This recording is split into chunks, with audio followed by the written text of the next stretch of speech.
And right now, preparations are in full swing as in less than 24 hours, a historic New Year's Eve celebration will ring out from the crossroads of the world with a scaled-down crowd. News 12's Phil Tate is in Times Square with the latest on the preparations underway tonight, Phil. Yeah, well, Amanda, those preparations are already underway just behind me as New York City prepares for a scaled-down extravaganza. Now, tomorrow, Times Square is expected to see about 15,000 people, and that's compared to the nearly 60,000 people that Times Square can accommodate. But while the celebrations might be a little bit smaller and quieter, everyone's just happy that the celebrations are here.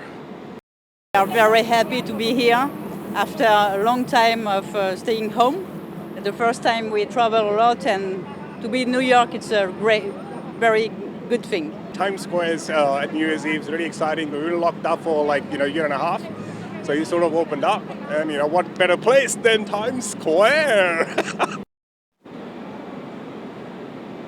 Now, the celebration comes as the city and state continue to grapple with the coronavirus cases surging. Now, while crowds may be smaller, the NYPD will still be out in full force to protect New Yorkers and tourists from around the world. Now, the NYPD telling us they ordered all uniformed members of the service who would be regularly off to report for duty December 31st and January 1st. Security, a major priority, especially with big-name music artists expected to take to the stage. And a little political flair will be added to the mix this year, as Mayor-elect Eric Adams will also take his oath of office alongside his family in a historic ceremony just after the ball drops. It's going to be good to see a black man get sworn in. But it really doesn't matter what color he was, you know what I'm saying, because he just seemed like a guy with a good policy. His attack on his war against crime and gun violence is not to be overlooked.